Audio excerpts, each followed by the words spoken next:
Greetings, fellow slinging agents in the wild. Welcome back to the show. Well, if you're seeing my face, that can only mean one thing.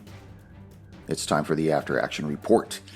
I'm not going to say a lot in this intro, as most of it will be said in the episode itself. I do have a shout out. It's from good friend of the show, Balent Bobos, who wrote, "This was epic, guys, as usual. Congrats on the finale." To that I say, thank you, Balent. And to all of you listeners who listen to this latest season, thank you for all of your comments, for all of your write-ins.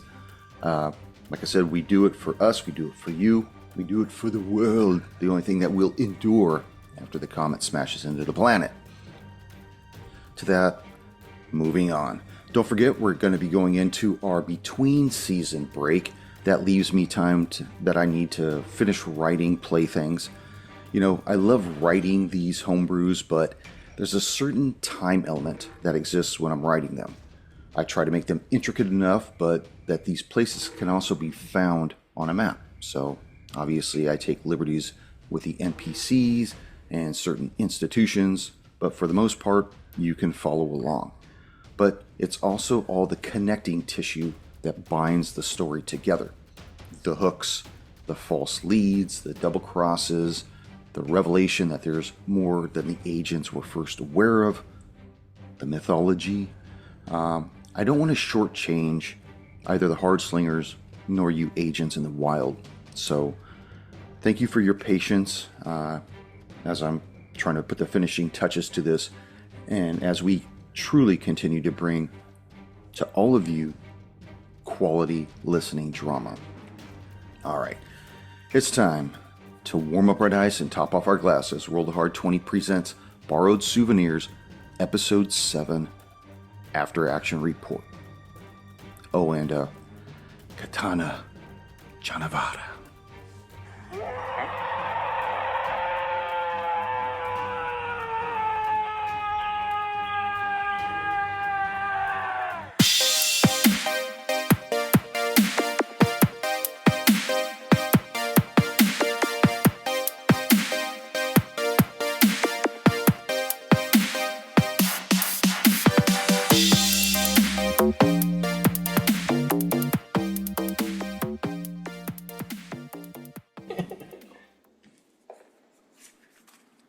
You write this time down. You know, I'm still going through the edits. Oh, really? Yeah. I'm up to episode 5 right now, though. So, Oh, yeah. Episode 5. Yeah. Yeah. What can I say? You were right. We both were right. And I remember doing all this math. No, the time is this and that, blah, blah, blah, blah, blah. But when I heard the episode, I remember saying at the top of the episode what time it was. And then I remember hearing when you got to the museum what time I said. And I'm like, that's totally fucking wrong. It's totally wrong. So I had to do a little creative editing to make the time better. So how's everybody been doing? Are we ready to do this after action report so we could put the final nail in this coffin that is Borrowed Souvenirs? Yeah. I'm Borrowed Souvenirs. I wish it was a little earlier that we did this, because I always have to remember what happened. You know, that's what's so hard about it being 2 different time zones, literally coast to coast, and you know, trying to find everybody whose schedule works and stuff. And you know, I guess Tone's bailing this weekend. That's why I guess we needed to do it tonight. So We'll figure it out. I'll buy 50 acres of land somewhere in central Texas, so it's 2.5 hours each way. Then we'll have enough for all of our houses, all of our women and children and all that, and we'll build a compound. I don't know against who. The interlopers, how's that? Whoever that is. Yeah, that works. The Moluccans. And we'll make sure it's near a Costco so we can get some good red meat and tires and cars and underwear. You know, they have everything like shop and stuff. Well, let me bring us in, and we'll in, discuss this AP. Greetings, fellow slinging agents in the wild. It is I, your trusted handler, Brian, and with me, my Hard Slingers of Yore. Hail, hail. Whoa. Drinking Everybody takes out a pool of whatever. This is This is Augustiner. No, not Augustiner. This is Poliner Salvator. So it's kind of dark. Right on. It's more of an amber ale now that I'm looking at it under the light. But it's pretty tasty. It came in the Poliner multi-pack. I know Ryder doesn't like amber, so it leaves a bad taste in his mouth. Anyways, moving on. So, this season, Borrowed Souvenir, another one of our homebrewed scenarios. This was more of a palate cleanse after coming off the past couple of seasons that we had with Lot 27, Collateral Damage, Little Treasures, Acquired Taste, everything kind of wrapping up this dark feeling. This was more of one of those high adventure, pulpish kind of scenarios we put together. My favorite. Yeah, you like those. You like those self-contained on, point A shows me point B to point C, point D, and moving down the line. So tell me a little bit about how you felt about this before we start picking this thing, pulling this onion apart. Well, what I really like about these types is they're very linear. Like Lot 27 was also very similar. It's like there's not a ton of locations. There's not a ton of craziness. It's all like, oh shit, we went to this exhibit and it seems like there was some kind of monster attack from the Himalayas. Oh, well, fucking, we know, as players, cool Yetis or abominable snowman. And I remember texting with the Deso, Brother Tony there. I'm like, it can't just be as clean as that, can it? No way. It's got to be some. And I start like spiraling on some kind of, M. Night Shyamalan conspiracy theory, and it's like, oh, well, I hope it's just a damn Yeti because that would be fun to fight one of those, Well, I really like those in between where it's not like this multi-plot.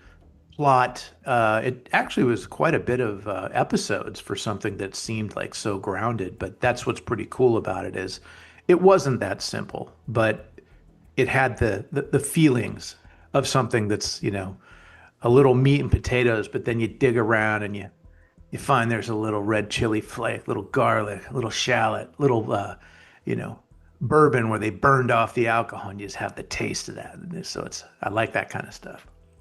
I was concerned when I was putting it together that it may be too fast. And then so I started putting some different beats in there. And I thought, this will probably go like 5 episodes. And we ended up getting 7 out of it. Plus we have the interlude at the beginning and then obviously this one. So that's a total of 8 episodes. Tony, what were your thoughts about this before we Same thing. Delta Green has the possibility to go in all kinds of rabbit holes, more so than D&D, because you expect it, right? Okay, the magic user conjures the whatever, and if we applied the same rules in Delta Green to D&D, it would be like, yeah, but there's a 2% chance that when you summon this, you also summon something from beyond the ether. And now you've got your 4th level characters fighting a 16th level whatever that your magic user happened to open a portal into. The same thing goes for us in Delta Green. The difference, of course, is there's no healing potions. There's no scaling magical spells. You just get a better skill, but you're ultimately still using a sword and a pistol or whatever it happens to be. So you got to be on point and focus on what you're doing. You can't allow yourself to be distracted. I would go back to not buried treasures, but maybe little treasures. No, not little treasures. I'm sorry, but the one before that, where we went through and got into a storage facility, Collateral picked up a bunch of stuff, and then there was a portal there. There was something that we could have gone down, and there was something in that portal. Yeah, that was Gaslight. And then Gaslight. It was like, okay, let's not get distracted by the portal into another world over here. We're not going to go down the portal, okay? We're just going to get on mission. We're going to ignore that it was there, and we're moving on because we only have so many hit points. There are no healing spells, and it's not like, oh yeah, we'll just throw a fireball down there and see what happens next. Because what happens next may make it worse.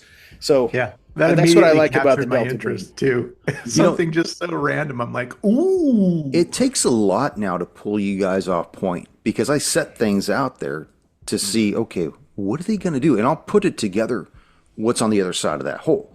Or I'll put it together what's on the next floor or what's this way or that way, just to see if you'll go that direction. And sometimes you don't. In fact, we did a, what was it, Future Perfect a couple of years back. Remember that? I do remember that. I just didn't think that there were enough crime scenes. But you guys never went to the one I created. Like I created a whole nother one that would have really opened up the AP because to me it just seemed like it needed a bit more.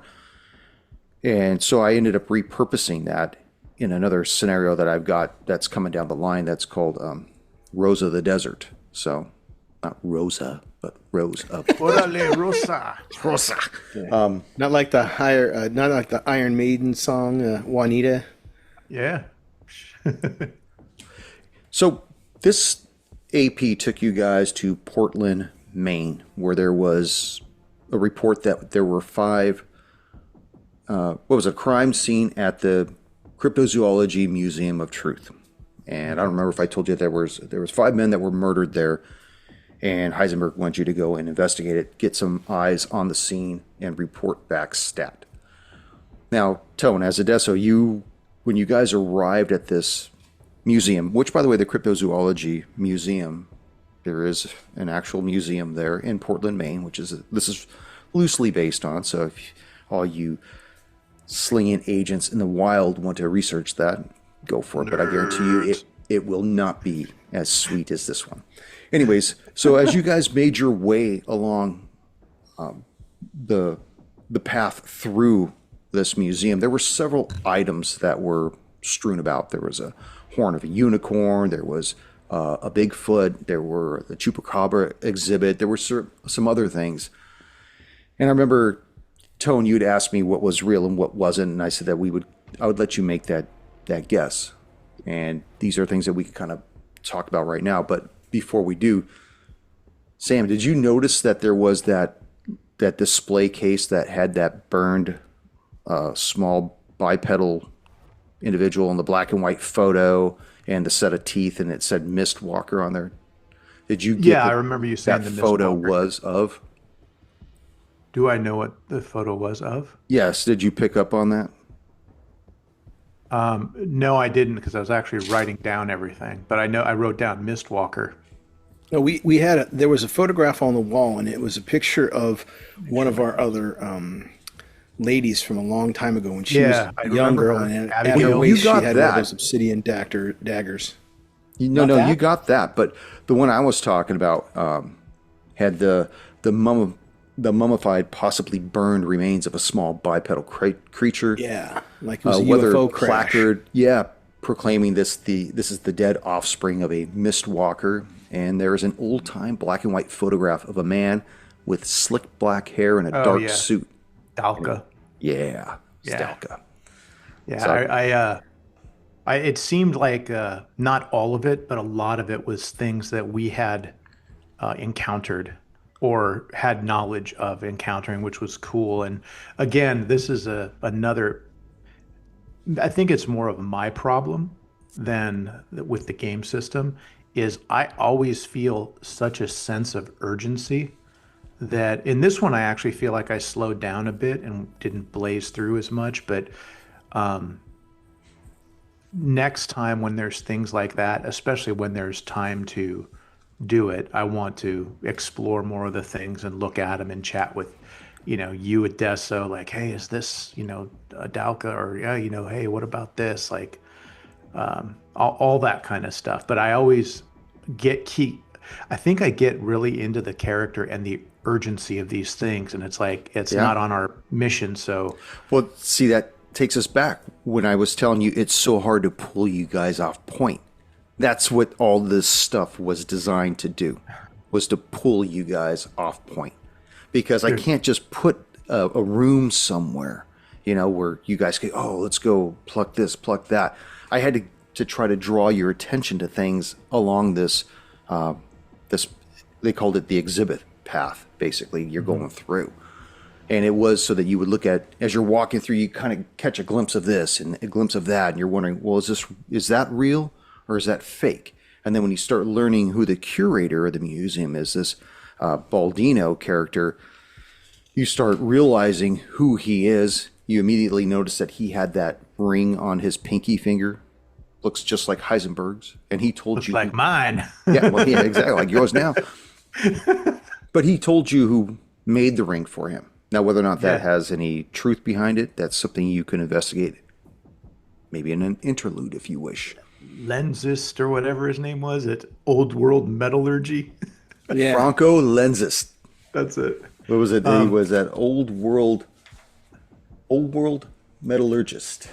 Yeah. Yeah. I'd like to, and we did this in this game where you said, okay, you have, basically three rounds or whatever you can do before X happens. So maybe with things like that in the museum, to keep that sense of urgency and focus, that's like, okay, you see Mr. Baldino coming out. You can look at three things before he's there and talking to you. And then so I could go like, oh, well, maybe I want to take a look at the Abigail one, or maybe I want to take a look at take a quick picture of that black and white photo and see if it was Dalka, later on or something like that. Because I like the idea of keeping it like, urgent. And I was telling Handler and Adesso earlier, a couple days ago. It's like, I think I'm going to have each bring some sort of a bag or something to where it feels like I could maybe grab some things and put it in there if they feel like they're of importance. Because like one of the fears I had in this, maybe we're jumping ahead, where there were all sorts of weapons in this exhibit, and I didn't know if we needed one of those to help us to defeat this apparition Yeti that we were fighting. And so, I didn't want to just sit there and be like in D&D and grab like, oh, I'm going to grab all the weapons from the guards. I'm going to grab all the things from that and just have this like, giant sort of thing. But I'd love to have where I can go, okay, shit's coming down. I'm going to take that Aztec looking club with the chips of obsidian and just pocket it in this bag when we're leaving. And just, I'm going to, but it just seems weird. I'd be walking around with it, and all these items and shit. Well, it's like you said, what would it be affected? It reminds me of that scene from Hellboy when he's showing his Samaritan and he's got the specialized ammunition and he pulls it out and it's like it's got a solid gel cap to the round where it's like, yeah, it's got silver, white oak, holy water, sage, the works. And I'm like, yeah, I love it. Can I do one of those too? It's like, what affects it? Silver? Good, got that. Holy water? Got that too. White oak? All right. The thing is that as you're going through and we're putting this whole thing together where you say, okay, you've got, 1d3 rounds to do what you got to do. It's one of those tropes that we got to put in the right spot. Yeah. Which, when we got to the Francois Hotel, to me, that was the perfect spot as you guys are frantically looking and dealing with all the stuff that you're doing, because there is a timeline on what's going on. And we'll get to that in a minute too. Let's talk about the crime scene. Obviously, you saw what was left of this battered equipment. You saw that there were no bodies, though, and you were informed by Detective Frank Faulkner that, this crime scene, everything was already busted up like this by the time we got here. Mr. Baldino called this in. Obviously, pulled that from Columbo. There we go. Whom I love. with my and one more thing. Oh yeah, I'm sure me and the missus, we would never get invited to a place like this. There's just no way. But yeah, he was always meant to help do a bit of exhibition. Have trouble with that stupid word. Exhibition, expedition, exhibition. Just all with the Columbo trench coat. All my exes. So it kind of led you down the line of when Baldino was talking to you, telling you what had happened and gave you the manifest. And that was key to you guys realizing that there was something amongst all this busted up shit, that there was one thing that was missing. Actually, there was two things that were missing, but he didn't tell you about the second thing. He told you about the one thing, which was the door J. The second thing he never told you about, which you didn't find out about until you met Wilkes, was the Sherpa. And that was where I was able to show that it wasn't just as simple as a Yeti. that it was something behind the Yeti that was doing all this. Of course, you guys picked it up pretty quick that the Dorje had something to do with bringing the Yeti, and I wasn't trying to obfuscate any of that from you guys because I like called watching the bringer you guys. of storms. It's like, Yeah, I wanted you guys to get the feeling of what was going on, and now you got an idea of what's doing all this stuff, but how do you stop it, and what's its mission? Yeah. Because when you went to I the was medical, thinking about that, like how the hell, if we were to bring it down to 0 hit points, does it get dispelled, or can you just not kill it? Or if we, like, I was totally concerned about that, like when fighting it, because I saw bullets didn't do anything to it, and my blade, I guess, did, but I still don't know if you were subtracting anything away, I didn't, or anything like that. I didn't start subtracting till you killed the Sherpa. Then it was game on. What I didn't know was what you did at the end, and we'll get to that because that was straight up movie magic. That was amazing. Like that right there. You know what? Where's the... I told you I was going to do this for you anyways. What's and that? I told you at the end of the episode, but we had already shut it off because of what you did. I'm going to give you a gold doubloon when we get to that point. Because that was straight up awesome. That is totally awesome. But anyway, so let's move this along so we can get to that part. So you guys went to the medical examiner's office because that's where you told the remains were being sent to, and you met Dr. Judy Matthews, and she basically told you all these bits are all the pieces, that there's nothing missing. They were just shredded up. And But who was also- she? 'Cause she's a big bitch. She was like 6 feet tall or something, you said, right? Yeah, Is well, she I've been- modeled after anyone? Yeah, that was Yeah. the ME. She was just real tall. Well, just the fact that she was really tall. I've been watching Game of Thrones, so I was thinking of Brienne of Tarth. Oh, okay. So I was like, yeah, I just wanted to be really tall, somebody that's wearing flats, because you always meet these petite women or these older nerdy Mousy. men. I wanted somebody that, hi, it's ma'am. I wanted something like that. Like So, Lucinda. Gotcha. yeah. yeah. But she was able to give you these photographs that were taken from this damaged camera that was brought back from the expedition to the Himalayas. And she also gave you the camera. What you didn't realize, I don't know if you realized it at first, but this didn't come back with Holloway's group. This was what they recovered from the previous expedition.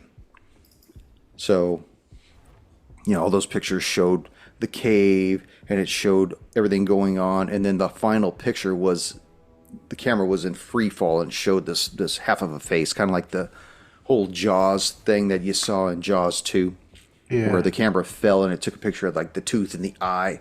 That was to Yeah. kind of give that whole feeling behind it, which is when we start talking about Wilkes. That's where he kind of got his voice from.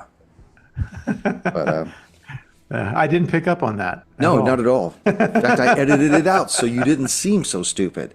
God damn. So when you guys left the medical examiner's office, first of all, did you have any questions about what went on with that, or want to elaborate? No, that was pretty clear and straightforward. It wasn't like some of the other MEs where like the crime happens there, or you show up and the place has been ransacked and all the bodies are gone. And it's like, oh shit. Or we got to intimidate the ME to give us all his files and documents and samples. And hey, thank you very much. We'll take it from here. We're the Well, government. everything- We're here to help. Everything just dissipates with it, right? So any fur or hair, spit, Yes. saliva, Yeah. DNA just goes away. Yeah. Well, the thing is like there are certain beats we hit when we're playing each one of these scenarios. With the medical examiner this time around, she was to give you the photos, but it was to get you away from the museum so that when you were walking out, two things happened. One is you noticed Baldino was waiting for you in the parking lot, and Each's phone began to ring, and that was to separate you two, but you didn't separate. You guys ended up staying together, and so that's when he told you that he didn't know who made the call to the agency. He was still looking into that at the time, and that they were still looking for Holloway and Wilkes. And then when you went to Baldino after you hung up, I think Heisenberg also mentioned that Sunset Red was behind the Cryptozoology Museum of Truth. And that was the first time I think you guys learned who their their benefactors of that place was. And each, you already know who that is. Same with you, Odesso. You guys both remember them from Lot 27 and from the one that each did when he went out to the San Jose Mountains, you know, in what was that, Diamond Bar, I believe it was.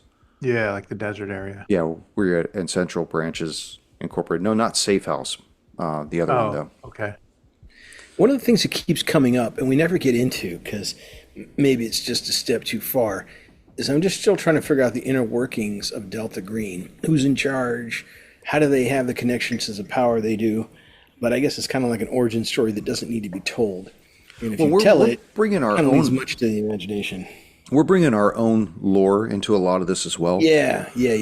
Which Therefore, it's an interesting proposition where you could say, yeah, there was a Delta Green that you all know and love from the traditional books, but there was a schism, and our people made a decision to go with Heisenberg, who formed his own agency using his own connections, and now we're kind of at a faction with the other guys because they're loyal to a Illuminati kind of organization that runs within the government, whereas we are more altruistic. Our goal is to stop what the violations of the Nether, to push back against those things that bump in the night. And yeah. Well, I think I said something at the beginning of Acquired Taste that there was something was going on, and they were restructuring the hierarchy, and that all teams, all cells would report only to their individual handlers. That the handlers would become their liaison between the hierarchy of the agency and those agents beneath that person. So they would have no more interactions with one another, and the one liaison would not interface with another. They all had like a pecking order that was like a straight peg rather than a pyramid. Remember we met Mrs. Blackthorn or Mrs. Black, whatever her name was? Right. That was in Thornhill. And right. she gave us I got the impression from her there was a different faction, and we were making allegiances then because she was like, you don't report to Heisenberg, report back to me. Right. And we were like, no, we'll report to Heisenberg, and she was not happy with that. So I think that was the first time we got a peek behind the inner workings of the organization. I believe that was also when you guys had to start going on the run too, for a while. Yeah. So It was right after that. Right after the one with the Camaro, right? Yeah. No, I think it. I thought it was after Under a Pale Moon. Yeah, because I think it was the after one. It Pale was Moon. a victim of the art where she appeared, and you guys were going through all that stuff. But then after that, you guys went through Under a Pale Moon, and when you guys got back off the mountain, that's when things started going sideways. These are all great listens, folks. Make sure you get caught up on our archives. There's plenty of them there. Yeah, and I'm sure I'm even wrong with my own lore. Yeah, Pale Moon was great because that's where it first introduced the idea that maybe each had been inflicted with lycanthropy or something similar to that. And so if you listen to this one and you heard that, you know, I've been cured. I'm not sure yet, but it seems like it is. That's like a huge thing that's been spanning for, I don't know, probably a good year or two. I don't know how many campaigns, but it's like it's taken that long for, you know, and the reasons that it's happened are still a little unclear because I've been seeing these flashbacks and visions and dreams. So I'm still finding out as you guys are, but that Pale Moon, Under a Pale Moon was where it first started, where that first happened to my character. I took a massive hit by a friggin' werewolf at the end of that. Yeah. And I like the fact that we're slowly leaking this out, and it will all come out, by the way, guys. It's not something I'm holding on to. I just always felt like when you get everything all at once, when the surprise is immediately spoiled, it tends to be forgotten after a while. It's like, oh, that's all it was. This way, as people are listening to all these episodes and all these different seasons, they can kind of start putting this together too through the interludes, the prologues, the epilogues, stuff like that. They can kind of stitch together what's going on with each. They could stitch together what's going on with Odesso and all of his little trinkets from his little toy box and whatnot, and all the stuff that went on at the docks. So yeah, even our other characters too. Like we haven't played with them a while, but what I really like about how our group is breaking away from Delta Green in story and out of story, like literally, we're kind of coming up with our own idea for a group of people fighting against these otherworldly threats. And in Delta Green, if there was even the hint that each was infected by something from one of his missions, they would have wiped him out, greased him. In Yeah, this you'd be the one, mission at that point. yeah, I'd be mission each. But the idea that we have this group of, well, at the time, each had this sort of feral spirit going, and Agent Coldwell had this connection with this alien and was hearing things from it, even though it had died apparently. And Agent Rice had this sort of vision where he could see this programming. What is it? Alien? Is it, ancient cyclopean geometrical programming? Who knows? But like, it's almost like our own. And Adesso had this thing where he's speaking these ancient dead languages, and it almost felt like we were building our little X-Men team, like X-Men versus Cthulhu type stuff, where it wasn't as crazy comic book, but it wasn't the just brutal fucking harshness of Delta Green. It's like, oh, well, your character's got this thing. He's dead and you have to make a new character. It's like, no, if you want to kill my character, we're going to have a fight first. At least let me go out that way. Yeah, and not that I'm babying you guys or carrying you along. And if anybody has listened to Proof of Concept, they can attest to that because of what happened to each. And I'm sure a lot of listeners are like, well, I see what happened. So what's going on with all this? Why is he still continuing on? And all this stuff gets metered out. But pulling ourselves back into Borrowed Souvenirs real quick. When you guys met Baldino in the parking lot of the medical examiner's office, he asked you what the medical examiner had said. And I think you were kind of questioning him. And again, he was being very coy about a lot of his answers. He told you that he answered to the moderators of the museum, a certain individual named Thomas Barron, who was one of them. And then he said that he was informed by Barron that Abner Wilkes had been in contact with him, and that's Kirk Holloway's assistant, that Kirk Holloway wanted to put together another expedition to go back to the Himalayas, and that Baldino was expected to go meet with Abner Wilkes. So he actually gave you the address, like, I may just be a little bit late. Why don't you guys go ahead and go? One of those things, like a wink, wink, like you go in my stead. Wink, wink, nod, nod. We'll just follow behind you. Yeah. One of those things, like, I'm going to accidentally leave this right here while I go, over there. And if it's gone when I get back, one of those kind of things. And that led you to the Francois Hotel, where you met Abner Wilkes. And it was funny because as you went up to the 7th floor and spoke with this guy, and he started getting ready to tell you what happened, and Sam, it's so funny because I reached back and I'm like cracking my hands, and you're like, all right, exposition. Once again, fucked up that word.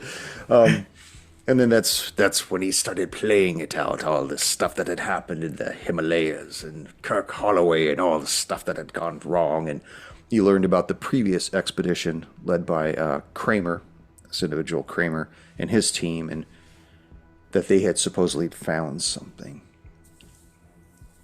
Yeah. That was pretty straightforward. Yeah. Yeah. I also, that was a thing where I knew this guy was doomed. There's like no way that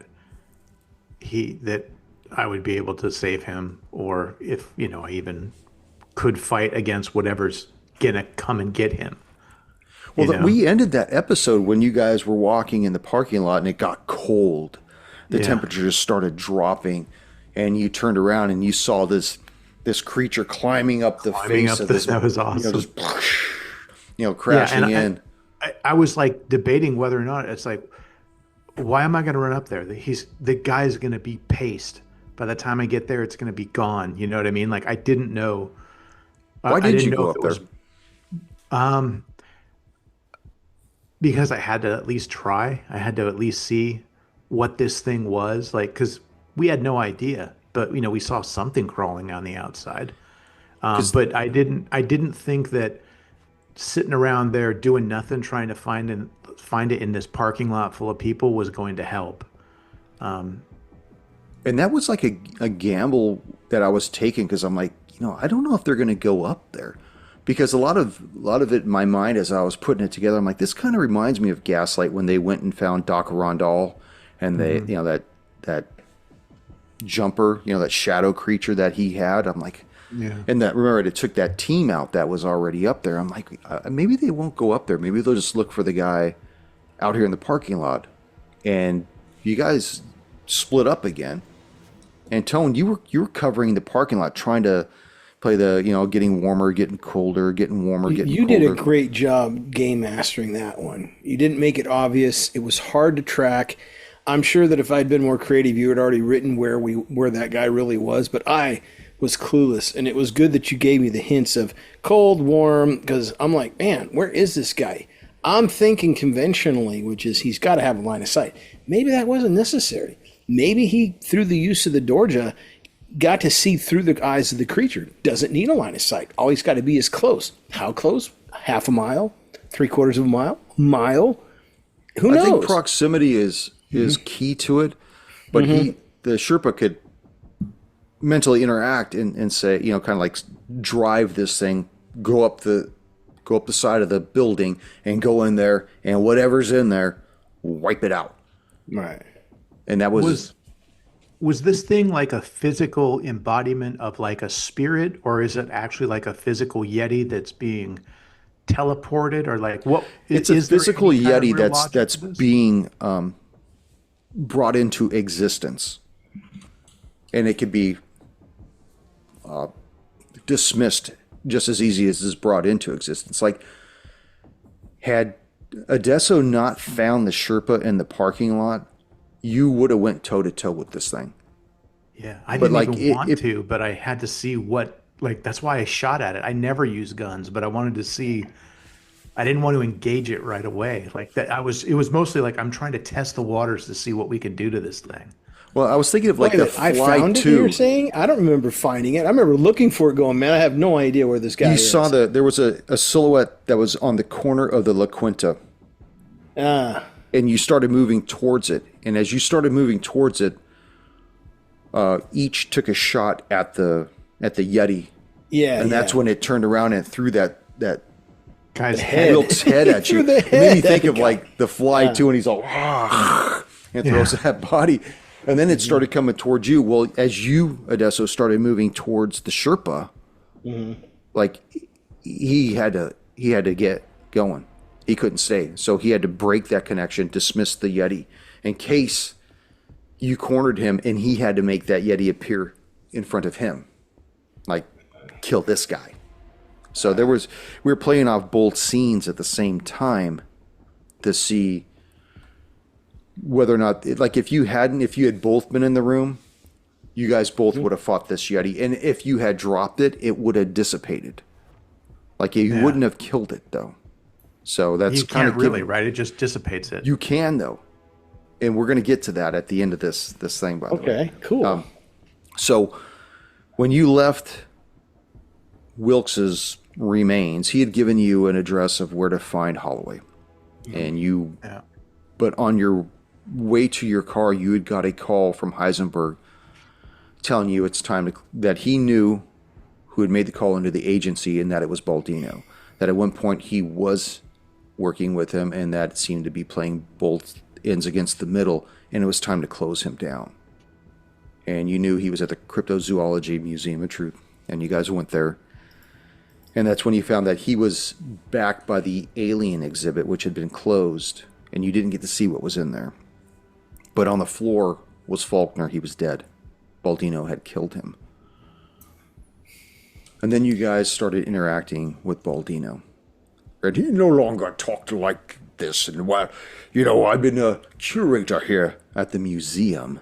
Yeah. And then he starts, the whole facade dropped. And you realize that this guy at one point was an agent for the agency and had been disavowed. I tried so hard to save him. I totally I would don't have let think you him did. go. I just don't think you did. What? How do you think? I'm just fucking with you. I didn't You gave this stick guy so something in many his chances. mouth. But he at this point he was dead set on the course that he was taking. You know, like there was They could have. he had was some committed on to him it, too, what he you was know? doing. He was committed. But then you got to think, okay, well, if Sunset Red is the benefactors of this museum and he's working with them, what is their rank and file? Well, we know they have some tangibility to Ancestral Branches Incorporated. And now this too, and some other things. They were trying to buy that that stone that was in lot 27 that had the demon, the blood of demon. Official in there. The butt of Official. So Sounds so good. there's all these things that these guys are part and parcel to, but who are their rank and file? Where do they come from? And what is their end game? And that's, as we start moving, we're still dealing with that right now too. And But- they weren't the ones that did the expedition in Darkwater, right? Isn't that Quantum Horizon? That was Quantum Horizons. Okay, so there's like these two organizations that are kind Yes. of, yeah. Okay, sorry, I was just No, thinking you're- of that because I was I- like, I That's- knew it was Quantum Horizon because we had one of their little guns too. Yeah. Yeah. One time, one of their little glass pistols. Well, even during Safe House, one of the bodyguards had that briefcase that had Yep. QH in the corner of all these weird Aklo-looking symbols and diagrams and stuff. So, Yeah. but going back to the museum, usually we try to put a little toy chest for you guys to pick apart, you know, get a few items. The alien exhibit was your weapons cache. And it was where you were able to get your Yeah, his Jack two blades. Jack What are Yeah, we yeah. calling them now? The toy box? yeah, with I all like the toy toy boxes. box. Yeah. The toy box or the junk drawer or whatever? The junk, treasure I mean, chest. we haven't really decided Treasure what chest. Yeah. treasure chest. Yeah. What- I like we haven't decided which one of those toy three. box sounds good. You like toy box? I like toy box. It just too. sounds like, it's got all the toys in it, yeah, and like it's you go kind there of and like fun. hee hee, Yeah. like Tone when we used to go out to the desert. Hee hee, look at this. You know, at the toy box. So I think that's Look the what I winning, found. I think that's the winning word is the toy box. So Tone, put that away. Why? I've never had a real dragon before. Tone, we can't take the dragon with us. But he won't eat much. Look how small he is. But he did kind of give you some information about who he was, and basically, you know, what they ask you to give is everything, and then at the end they basically just chuck you over their shoulder when your usefulness reaches its culmination. Basically, you're done at that point. And I think that was where he became disillusioned, was when he became disavowed, that something that he had fought so hard for, that he had laid it on the line, that he had, you know, who knows how many lives he had taken, whether they were innocent or not, to accomplish the mission, and then just to be discarded. And I think he even said something to each, like, you know, this waits for you guys too. And that was when he was like, Already been there. yeah, he's like, I'm just gonna go out on my own terms. So, and then he took his own life with the poison capsule. So, and that moved you down the line to Kirk Holloway's residence. And when you got there, you found a man that was broke, in both financially and spiritually. At that point, you had asked whether or not he seemed like he had already mentally cracked, and he was just short of it. And he began to explain how, you know, he didn't kill Kramer. He started being accused of killing his father. By the way, Odesso, you and each were speculating, you know, Sam and Tony were both speculating back and forth whether or not you thought Wilkes and Holloway had killed Holloway Sr., that he had died at home with a heart attack. The Holloway did. He did. Yeah. He was the one that was responsible. Wilkes was not. Wilkes was there, but he was not responsible, and he didn't know. At one point, even though it's off screen and in the history, he would have been called into the room after Kirk had found his father had suddenly had a massive heart attack. Yeah. And that was the end. But it was Kirk that had done that. Yeah, I figured that. Yep. Rich boy. In the shadow, his old man and just needed the coin. And that's what ended up happening. Yeah. And then that's when the air began to drop in temperature. The doors burst open, and standing there was the Yeti. And you just let him pass by you, annihilate Kirk Holloway, but then you took a swipe at him. And then, Odessa, you went outside or something, and then the Yeti disappeared again. And when you looked at your car, you saw all the tires were slashed and the trunk was open. That was This dude had some time. Well, that was to imply that he was actually in your trunk. Holy shit! Yeah, Okay, I missed that didn't completely. get that. When But you the trunk was guys open, it was empty. Yep. When you guys went to the museum, he got in your trunk because he knew that you knew where Holloway was at. He was Dirty he was trying to Sherpa. find him. You brought him to him. God damn! I didn't even catch that. So I'm surprised with that, Tone. I thought for sure you That did. I was didn't good, catch that brother. either. That was very good. Sam, did you have an inkling? Well, no, I thought that the trunk was open because he like got rid of the spare or something, or not that slashing 4 tires and getting, the spare was going to help. But yeah, I didn't put that together. Not now I look at it and go, oh, okay. Yeah, I would have picked up on that. But we were in like such a frantic state at that point, trying to figure out, it's like, this has to be the end, right? Like this is the final confrontation with the Yeti, right? And then, we got a plane ticket and a 48-hour flight to the mountains. And that was what I really wanted. I wanted you guys out of country. I even had to look up, how it is that you are allowed to bring weapons into Nepal, and you had to go through, I think, Homeland Justice or something like that, or I forget what it's called, but what I said is what it is, and that's how you bring a weapon into that country or whatever. And you met the Sherpa's brother, who took you up the mountain. Yeah, he was certainly willing to sell out his brother. He must have known that he was up there. Well, I don't think he was willing, so much that he was willing to sell out his brother. I think he was just willing to take you up there because he didn't think you'd be coming back down. Right. Hey, I'll take you up to your death, no problem. Then whatever money you didn't give me and held in reserve, we'll get that. We're just going to get it anyways. What I do like about this, because it could have been any person that led us up to the cave. Like, it could have been anyone. And then I was thinking the same as you, Tony. Well, why would the brother do it? So there could be a cool backstory where there's a rivalry or whatever. Or it's a great thing that leaves it open for potential sequel to this thing with the brother wanting revenge. Not that there ever would be, but I like that there is that thread still exposed now of this giant tapestry where, even though the story is done, well, the brother, he may want revenge, or he may be pissed, or maybe we'll see him again. I'm still hoping we see Joey again, the cab driver. Well, if you Turns do out see he's the actual leader of the fraction splinter group Delta Green. Yeah, he's the head of Sunset Red. Yeah. But if you do see the brother, you're not going to see him with the Dorje. No, that's true. That got accidentally broke. You didn't bring it. You just such a shame. No, burned. I'm saying like it. Yeah, it actually accidentally got destroyed, is what I meant. So you found yourselves at the cave, and you worked your way around the corner to the back, and you saw the Sherpa, Kaji, waiting for you with the Dorje in his hand. Summoned the creature, and then the whole thing started going crazy. You fought the Yeti. At some point, Adesso had center shot the Sherpa, causing him to drop the Dorje. And on your turn, Sammy, you made a dex check and grabbed the Dorje and dismissed it, like putting the genie back in the bottle.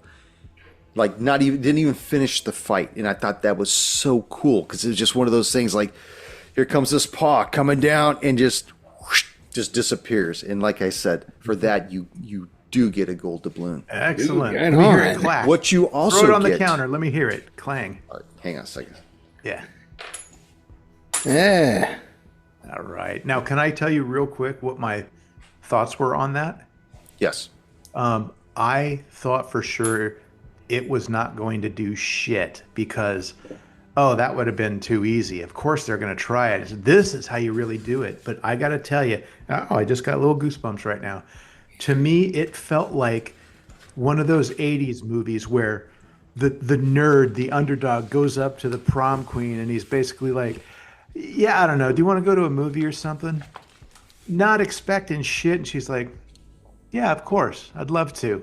And he's like, huh? And it's you cue the music and they pan back and they're walking out the prom together. It's like it felt like such a unlikely way that it would work because of course that's how it would be. But no, and it's like and it happened and it was like it fucking pays to try some of these things. Like I didn't think we would be so lucky and that happened was such a fun ending instead of having to just sit there and we're fighting this thing and this was a much more movie ending that I loved or The good guys win. storybook ending. Yeah, like it's very rare. Most of the time the kids all die. The women die. The husband kills himself because his kids and wife and sister died.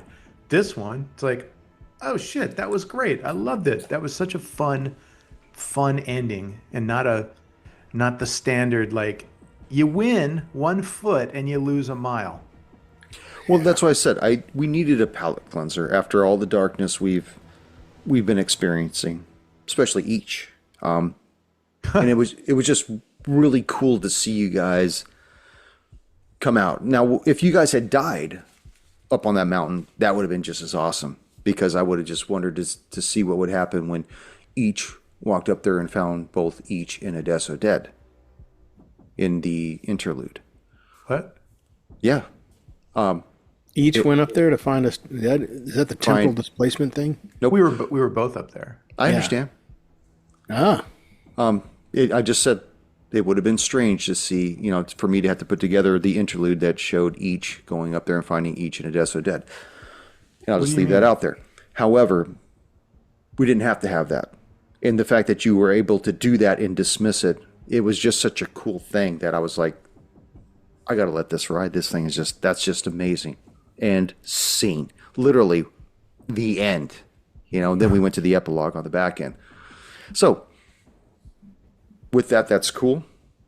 But now what we're going to do is we're going to pretend that you didn't dismiss it. And we're going to continue the fight. Oh boy. There we go. Right now.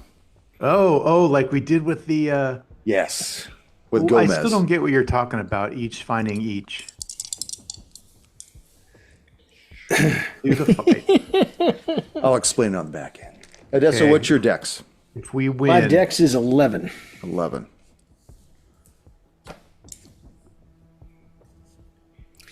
See, now my question was, hey, are these awesome silver jacketed hollow points actually affecting anything? I'm going to find out. We're going to find out. Each. yeah. You grab the door J and dismiss the Yeti, and yet the beast remains behind. That is your move. The Yeti, still in mid-swing, comes down on you with its fist. 24 Fucking attack? Are you kidding me? Damn, Skip.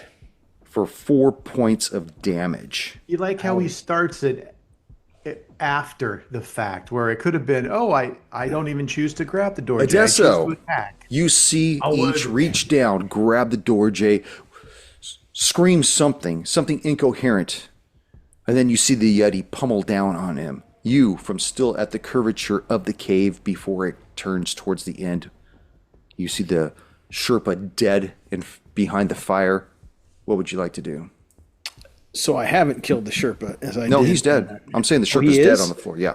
Okay, well, I'm going to take a shot at the Yeti. I got to save each.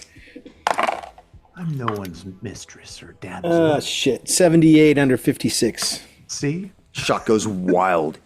Each. Once again, Dorje in one hand, Jackblade in the other, Yeti above you. What would you like to do? You said there's a fire, right? Yeah, it's a small little fire. It's not a rager. No, that's fine. I'll still drop the door J in the fire, hoping that if I don't kill this thing, that it will burn it and not make it work anymore Okay, for the next person. But I'm gonna attack give it. with the jack blade. Okay. No, 38. 38. Under 53. Damage. 10. 10 points. Jeez. 10. Yeah, it's a 1d12. Just like Tony's gun, but his has range. His can stop people running away. As the Dorje begins to heat up and catch fire, you see the gems of it begin to start to glow and get hot. You see the Yeti's eyes begin to glow and give off the same kind of fire illumination that the Dorje is. Oh. It reaches to grab you each. 100. Critical failure. Critical Right fail. on. Oh, great. I'm going to make a dex check. 02. It stumbles towards the fire and is able to keep itself from falling into it. Ha. Odesso. Blast him in the ass. Damn right, man. Round 2. Literal round 2. Yeah. 3. 53 under 56. I Nice. hit him. Eat lead. Now, this is the question I've had. Is this actually affecting him? My Say what you silver used to, jacketed Tone. hollow. Oh, Eat I hot love death. it. I rolled a 12. I rolled a 12. No bullshit. I want to show you guys, but I don't think I can get the camera to look at it. But I all rolled right. a 12 on my D12. You're Italian and a lawyer. We trust you. Yeah, right. I wouldn't trust me, but okay. We'll pretend we don't, and we do anyways. Yeah, good point. You see this Yeti take it in the head, lurches its head at an oblique angle, takes a knee into the fire, and its leg starts to emolt. Love it.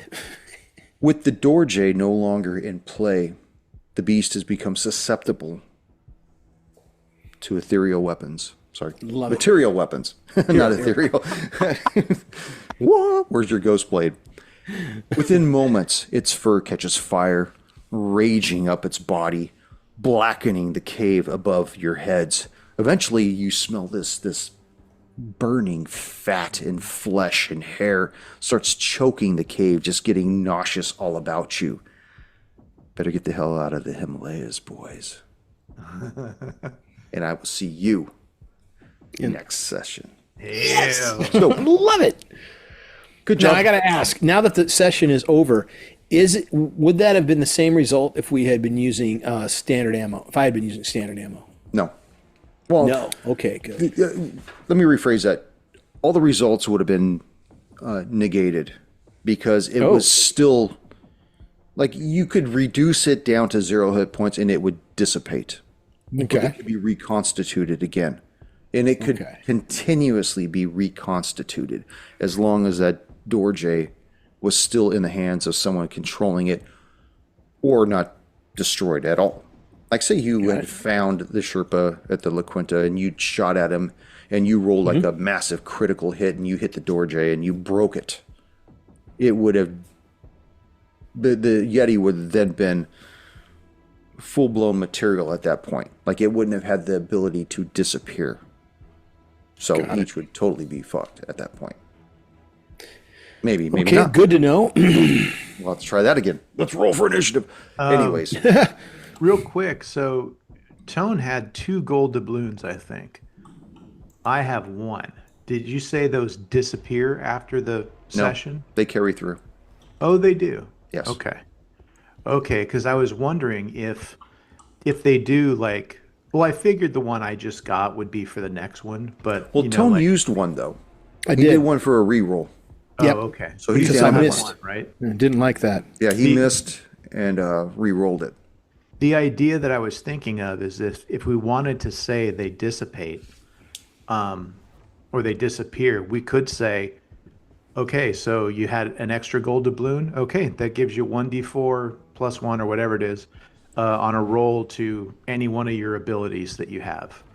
So like it'd be a cool way to like use a gold doubloon to go, okay, I just got 3 points to my melee, because it takes like 3 misses to even get a roll. But it could be a cool way to get rid of gold doubloons, even just as a currency for a DM. Like if you don't want to have us have 5 gold doubloons we've saved up, it could be a cool way to go, oh well, you can use those to up your stealth or up your thing or open up a new ability at its base. There we go. I like that.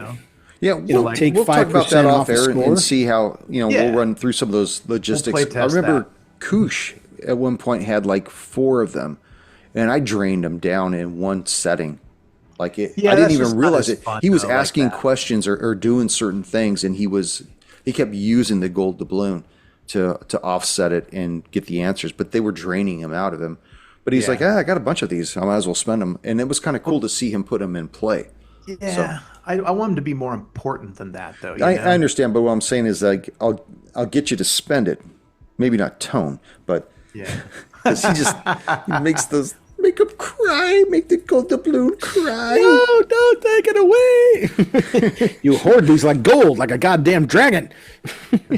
Anyways, so does anybody have any questions about how this thing went? Or No, it was great. I really enjoyed it. I had a great time. Enjoyed every minute of it. Sammy? Yeah, I thought that was a fun adventure. I liked the. I don't know. It reminded me a lot of like Lot 27 and Pale Moon. Like it wasn't too crazy in like what we had to figure out, or it wasn't too like dark and grim like the baby stuff, like the kids and stuff. Yeah. It just felt Sweetness. like I don't mean to make. no, he's make talking this about Little sound- Treasures. Little Yeah. treasures, yeah. I don't mean to make this sound bad, but it felt like a nice, fun, like Scooby-Doo thing. There was a cool monster that I could wrap my head around. We exposed it and we figured out the mystery and we succeeded on a high note. Like I said, it wasn't a dark victory. It was a good victory. It was like a cool comic book. Like, hey, I'm gonna read this. This was really good. Like it was a cool issue of Savage Sword of Conan where it wasn't Stupid farmer. dark and it wasn't dark and grim. And I mean, I like those, but like you said, it was a good palate cleanser. It was a good piece of ginger between the funky fish. We needed a reset for some of the stuff because we still have a lot of dark things that are going on in the peripheral, mostly with each, trying to figure out what's going on with that. Yeah, you threw out some fun stuff tonight we need to talk about. Yeah, we do.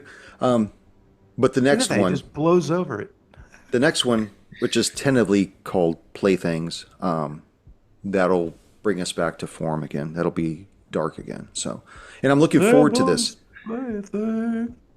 Yeah, I'm looking forward to it. So, all right, brothers. You guys given any more thought to having me GM one of these? Oh, Getting the handler Love a it. character to play? I totally am down for it. You said you were going to put something together. I'm waiting for you to say, I've got it done. Okay. And I can will devote put that. more than I will 4 hours. work on that. Well, request tone if I can. We're putting together, like the idea of, we got Heisenberg in our group. I'd love to have a new handler that is like a new character that every time you do it, it's fucking, whoever your guy is. Like, I'd love to see what your handler would be like, Well, you see, my thought is, Or since I liaison. don't want to ruin our continuity, Ryder would have to bring in his own character. And so I'm the looking handler forward to I it. would portray would be working in affiliation with Heisenberg. Yeah, Part it's of the all- same faction. It's It'd like be the O'Rourke yeah, guy, like he's on our side, but he's a secondary, like, lieutenant to Heisenberg. Like, I'd love to get just building more characters. Like, I love, even though we don't play with them anymore, Rice and Coldwell had like cool kits. I want to see what Ryder's going to bring for his. design a character. I'm excited. Let's do this. All right, I'll put it together. I'm going to have a lot of time sitting in a plane. So I think what I'll do is I'll just put it together. Those flights to And, Nepal are See brutal. what I can do. All right, brothers. Well, I guess we're going to call it a night then. Yeah, I'll Alrighty. see you boys later. All right. And Hey, Tone, keep real the quick, faith, brethren. I got your call earlier today. I'm sorry I missed it. I was That was actually a butt dial. I Oh, was okay. flicking through stuff, making my day, and then I looked down. I'm like, I'm calling Sammy. No, I'm not calling Sammy. I was supposed to call somebody else. Goodbye.